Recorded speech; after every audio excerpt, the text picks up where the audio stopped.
अब इसके दौरान मछली पकड़ने वाले कांटे में एक लाश फंस जाती है, जिसको देखकर शॉ, रे और जाड़ा तीनों बिल्कुल हैरान हो जाते हैं। अब वो मिलकर लाश को बाहर निकालते हैं और अपनी नाव पर लेकर आते हैं। समुद्र में घूम रहे ड्रोन से जाड़ा को लाइव तस्वीरें दिखाई होती है और वो देखती है कि नीचे से कोई अजीब नीले रंग की रोशनी आ रही है। शॉ तुरंत बोलता है मुझे इसका पता लगाना होगा और फिर इसके लिए वो पुलिस को कॉल करने जाता है। अब इसके दौरान जाड़ा पानी से तार खींचती है और रे लाश को एक सफेद रंग के कपड़े में ढक देता है और उसी समय उनका ध्यान इस बात पर जाता है कि पूरे समुद्र से ही नीले रंग की रोशनी निकल रही है और तभी वो मरा हुआ आदमी भी जाग जाता है और जाड़ा पर हमला करता है। वो उसकी गर्दन को काट डालता है। अब ये देखकर रे आगे जाता है और ज़ॉम्बी को धक्का मार के पीछे गिरा देता है, लेकिन वो ज़ॉम्बी रे पर ही हमला करना शुरू कर देता है। अब शॉ वहां पर आता है और अपना खंजर निकालकर ज़ॉम्बी के ऊपर हमला करता है और उनको लगता है कि ज़ॉम्बी मर चुका है। फिर वो जाड़ा की मदद करने के लिए जाते हैं, लेकिन ज़ॉम्बी अभी तक नहीं मरा है और वो दोबारा पीछे से हमला करता है। शॉ दोबारा ज़ॉम्बी पर हमला करता है, लेकिन उसको पता ही नहीं चल रहा है कि वहां पर चल क्या रहा है और उसको करना क्या चाहिए। अब इसीलिए शॉ और रे मिलकर ज़ॉम्बी को नाव से नीचे गिरा देते हैं। अब पता चलता है कि जाड़ा को बहुत ही ज्यादा चोट लगी हुई है और उसके शरीर से बहुत खून बह रहा है। रे शॉ को बोलता है कि जल्दी से किसी को मदद के लिए बुलाओ। अगले सीन में हमें शॉ की पत्नी केंजी और उसकी बेटी सैम दिखाई जाती है, जो कि एक रेस्टोरेंट में बैठे बात कर रहे होते हैं।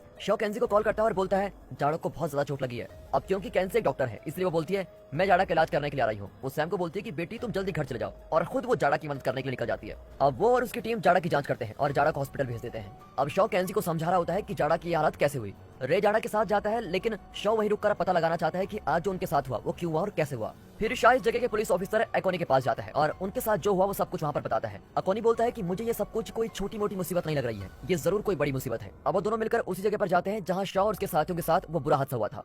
दोनों देखते हैं कि समुद्र से अभी भी कोई नीले रंग की रोशनी आ रही है।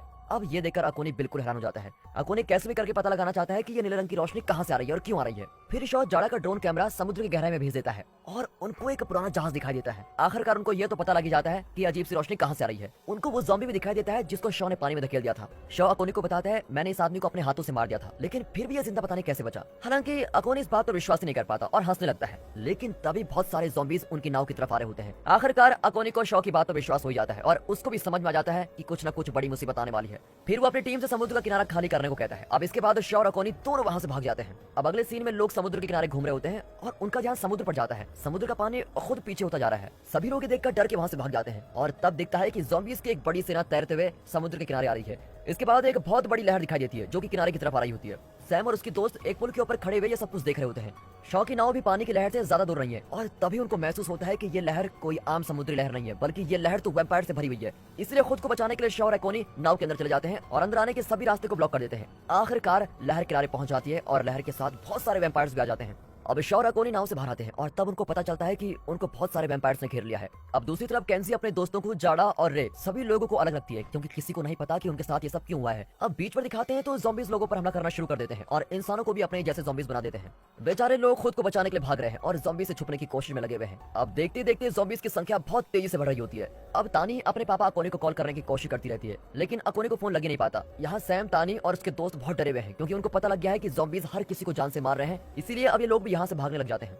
अब इस भगदड़ के बीच शॉ और अकोनी बीच पर लोगों की मदद करने की कोशिश कर रहे हैं। शॉ वैम्पायर्स को गोलियां मारता रहता है, लेकिन कोई भी वैम्पायर मर नहीं पा रहा है। अगले सीन में जाड़ा दिखाई जाती है। वैम्पायर्स के काटने की वजह से अब वो भी वैम्पायर में बदल चुकी है। जैसे ही वो जागती है तो वो रे पर हमला कर देती है। तभी अंदर कमरे से चिल्लाने की आवाज को सुनकर एक नर्स अंदर आती है और जाड़ा उस नर्स को मार देती है, लेकिन इसकी वजह से रे को भागने का मौका मिल जाता है। अब शॉ और अकोनी को पता लगता है कि जिन भी लोगों को वैम्पायर्स ने काटा है वो सभी वैम्पायर्स में बदल रहे हैं। अकोनी बोलता है हम अकेले कुछ नहीं कर सकते, हमें और लोगों की मदद चाहिए। इसीलिए दोनों वहां से जाने का फैसला करते हैं। दोनों फिर पुलिस स्टेशन के लिए भाग जाते हैं। कार के अंदर शॉ को दो लोग मिलते हैं। ये दोनों वही लोग हैं जो कि आग लगाने वाली नाव में मस्ती कर रहे थे। लड़के का नाम बेनली है। बेनली और उसकी गर्लफ्रेंड ज़ॉम्बी से बचने के लिए शॉ की गाड़ी में छुपे हुए होते हैं। अब हमें ड्रिस्कॉन नाम का एक आदमी दिखा जाता है और वो एक ज़ॉम्बी को अपने साथ लेके जाता है। यहाँ केंजी जाड़ा को देखने के लिए आती है, लेकिन ज़ॉम्बी में बदल चुकी जाड़ा केंजी पर हमला कर देती है और उसका पीछा करने लग जाती है। इसी बीच रे केंजी को एक कमरे में खींच लेता है और दोनों की जान बच जाती है। केंजी बोलती है ये किस तरह की बीमारी है, लेकिन रे बोलता है ये कोई छोटी मोटी बीमारी नहीं है, अभी अभी एक लहर के साथ बहुत सारे वैम्पायर्स यहाँ पर आ गए हैं। अब यहाँ दिखाते हैं तो शॉ, अकोनी, बेनली की गर्लफ्रेंड ये सभी पुलिस स्टेशन में पहुंच जाते हैं, लेकिन वहाँ भी ज़ॉम्बीज घूम रहे होते हैं। कुछ ज़ॉम्बीज उन पर हमला कर देते हैं और बेनली को घेर लेते हैं,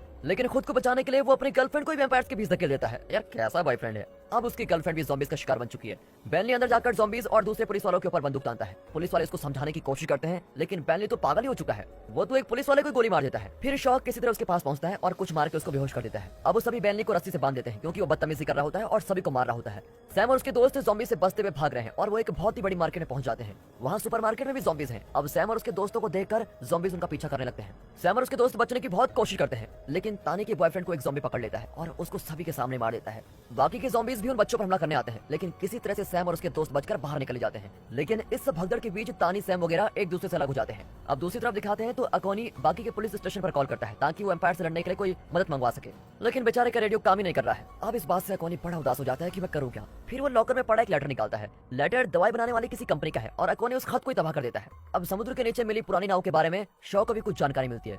शॉ बोलता है कि रिपोर्ट्स के मुताबिक इस नाव को गाड़ियों को तबाह करने वाली जगह में होना चाहिए था, लेकिन ये तो समुद्र के नीचे है। इससे बिल्कुल साफ हो जाता है कि दाल में कुछ न कुछ तो काला है। अब ज़ॉम्बीज पुलिस स्टेशन के अंदर आने लग जाते हैं, इसलिए वहां से बचकर भागने के लिए ये लोग हथियार बाहर निकालते हैं, लेकिन उस बैनली को वही पुलिस स्टेशन में छोड़ देते हैं। बाहर देखते हैं तो बहुत सारे ज़ॉम्बीज घूम रहे हैं, इसलिए शॉ रॉकेट लॉन्चर का इस्तेमाल करता है और बाहर घूम रहे सभी ज़ॉम्बीज को मार देता है। इसके बाद वो वहां से भाग जाते हैं, लेकिन रास्ते में सबसे खतरनाक वाला अल्फा ज़ॉम्बी आ जाता है। वो ज़ॉम्बी को टक्कर मारते हुए आगे निकलते हैं, लेकिन उस टक्कर का उस ज़ॉम्बी पर कोई असर नहीं पड़ता। अब यहाँ दिखाते हैं तो सैम और उसके दोस्त अभी भी ज़ॉम्बी से बचकर भाग रहे हैं। रास्ते में उनको इवन मिलता है और सभी इवन की कार में घुस जाते हैं। इवन गाड़ी से बाहर आता है और हीरो बनने की कोशिश करता है। वो कुछ ज़ॉम्बी से लड़ता भी है। अब सैम इवन से बोलती है तुम ज्यादा हीरो मत बनो, जल्दी से अंदर आ जाओ, लेकिन इवन उनकी बात ही नहीं सुनता और आखिर में एक ज़ॉम्बी उस पर हमला कर देता है। अब दूसरी तरफ तानी ड्रिस्कॉल के घर पर पहुंचती है और ड्रिस्कॉल से मदद मांगती है। वो बोलता है तुम पीछे मुड़ के दिखाओ, कहीं किसी ज़ॉम्बी ने तुम्हें काटा तो नहीं है। तानी उसकी बात मान जाती है और फिर सब कुछ देखकर ड्रिस्कॉल उसको अंदर आने देता है। अब देखते हैं कि ड्रिस्कॉल ने एक ज़ॉम्बी को पकड़ के रखा हुआ है और उस पर वो कोई एक्सपेरिमेंट कर रहा है। तानी फोन का इस्तेमाल करके अपने पापा को कॉल करती है और बताती है मैं बिल्कुल सही सलामत हूँ। यहाँ बैन ने किसी तरह से अपने आप को बचा लेता है, लेकिन ज़ॉम्बीज में बदल चुकी उसकी गर्लफ्रेंड पुलिस स्टेशन में आ जाती है और बैनली को मार डालती है। जो जैसा करेगा वैसा पाएगा भाई। अब यहाँ सैम और उसके दोस्त को ज़ॉम्बीज ने घेरा हुआ है। सैम का दोस्त सैम को बोलता है तुम भाग जाओ, मेरे पैर में चोट लगी हुई है इसलिए मैं तो भाग नहीं पाऊंगा। ज़ॉम्बीज का ध्यान भटकाने के लिए वो गिटार बजाता है ताकि सैम गाड़ी से भाग जाए। तभी सैम और उसके दोस्तों की मदद करने के लिए शॉ और एकोनी वहां पर पहुंच जाते हैं। अब अपने पापा को देखकर सैम भागते हुए अपने पापा की तरफ जाती है। दूसरी तरफ सैम के दोस्त डैग को बचाने के लिए अकोनी गोलियां चलाता रहता है, लेकिन पीछे से एक ज़ॉम्बी डैग को मार डालता है। ये देखकर तीनों वहां से निकलने का तय करते हैं और गाड़ी में बैठते हैं। अब वो लोग कैंसी को ढूंढने हॉस्पिटल जाते हैं और किसी तरह हॉस्पिटल में पहुंच जाते हैं। यहाँ सैम को पता चलता है कि हॉस्पिटल में कौन कौन सी चीज कहाँ है, इसलिए वो जल्दी से नर्स वाले कमरे में जाती है और वहां रखे हुए एक फोन से अपनी माँ कैंसी को कॉल करती है। लेकिन कुछ ही देर में ज़ॉम्बीज भी हॉस्पिटल में आ जाते हैं और शॉ की तरफ आ रहे होते हैं। अब शॉ और एकोनी ज़ॉम्बी से लड़ रहे होते हैं। फिर शॉ बिजली की कुछ तार निकालता है और ज़ॉम्बीज को खतरनाक बिजली का झटका दे देता है और अब की बार ज़ॉम्बीज सच में मर जाते हैं। आखिरकार कैंसी अपने पति और बेटे तक पहुंची जाती है। अपनी माँ को पाकर सैम तो बहुत खुश हो जाती है। फिर सभी के सभी हॉस्पिटल से निकलकर कार में जाते हैं और ड्रिस्कॉल के घर निकलते हैं। जब सभी ड्रिस्कॉल के घर पहुंचते हैं तो तानी बाहर आती है और अपने पापा को इतने समय बाद देखकर बहुत खुश होती है। अब अकोनी ड्रिस्कॉल के रेडियो का इस्तेमाल करता है और मदद के लिए पुलिस की बड़ी टीम मांगता है, लेकिन इस सब के दौरान जिस ज़ॉम्बी को ड्रिस्कॉल ने बंद करके रखा हुआ था वो किसी तरह से अपने आप को छुड़वा लेता है।